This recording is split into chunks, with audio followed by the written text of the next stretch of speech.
So I came across last weekend a podcast, but it was a special type of podcast because it consisted of the reading of a letter from April 1963. It was a letter from Martin Luther King Jr., who was in a Birmingham, Alabama jail for agitating and protest and not accepting segregation in the South and helping people protest, black people, Negroes, as he called them in his letter. It's a very, very long letter. It's well worth reading, taking the time to read. It's a letter from a Birmingham jail. It's called Martin Luther King Jr., April 1963. Have a look at it online, search for it and you'll find it, no problem. I read through it and I listened to it in the podcast, and the podcast was actually narrated or spoken. Different sections of the letter were spoken by various black American people from all walks of life. But one or two images stuck in my mind from the letter, and one of them was when Martin Luther King's 6-year-old son or daughter heard an ad on the radio for a new playground or a new fun fair in the area, and he had to explain to her or him why coloured children weren't allowed. They simply weren't allowed to go to this playground, this new fun fair or whatever it was. And it struck me how far we've come or how little distance we've travelled with the whole George Floyd situation and the Black Lives Matter movement now, and the appalling way that man George Floyd lost his life, and then the other chap that was killed last week, or this week rather, at the Wendy's burger place in America, running away from the two cops who shot him dead. But it really struck me how far or how little we've actually come in a long time. And funnily enough, the letter from a Birmingham jail was actually written in the year that I was born, 1963, so it's well over 50 years, and it's sad in a way as to how far we've come.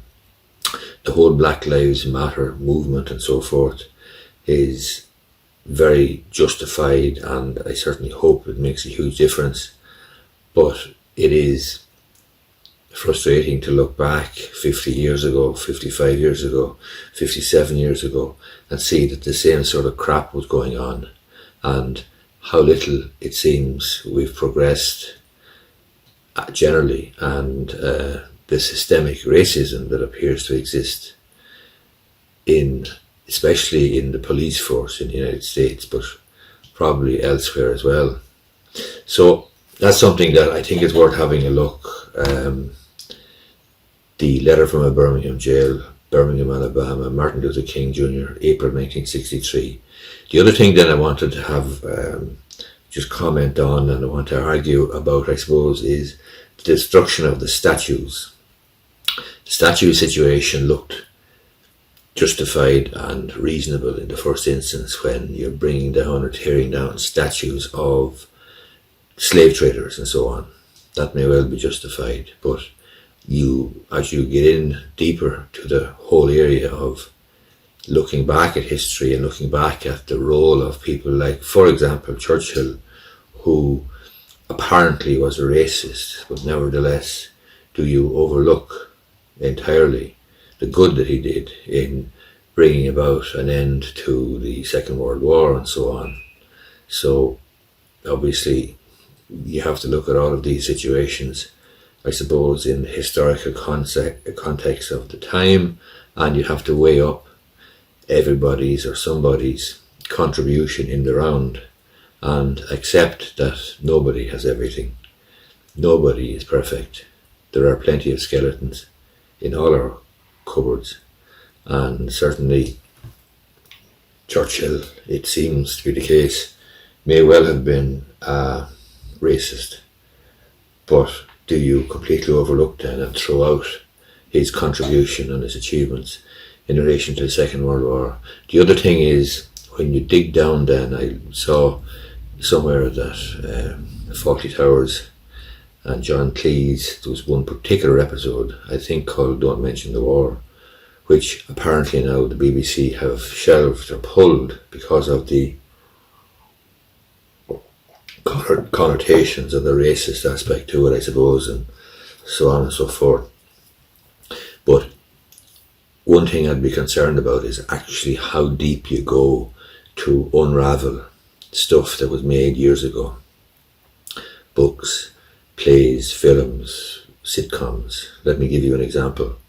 In Fawlty Towers, for example, John Cleese, Basil Fawlty, spends quite a lot of time slapping Manuel, the waiter, over the head and explaining basically his stupidity by saying he's from Barcelona.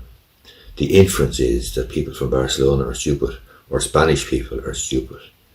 That is something that would not be tolerated in the workplace today, because it would be straightforward discrimination on the grounds of ethnic origin or nationality.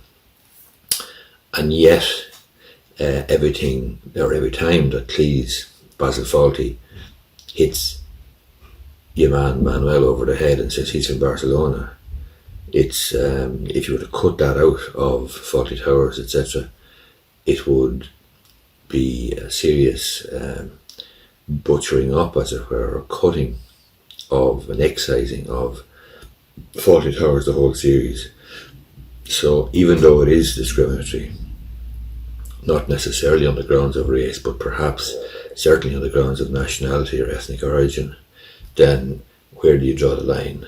Similarly, I've read some fantastic books from the mid-19th century, written by the likes of Dickens and Thomas Hardy and so on, and other writers, other authors, and definitely there's sections of those books that are very straightforwardly racist, because obviously the mores and of the time and the context and so on, and how black people, for example, Negroes, were looked down upon, is reflected in these books. But what do? Do you then throw the book on the scrap heap, tear it up, burn it?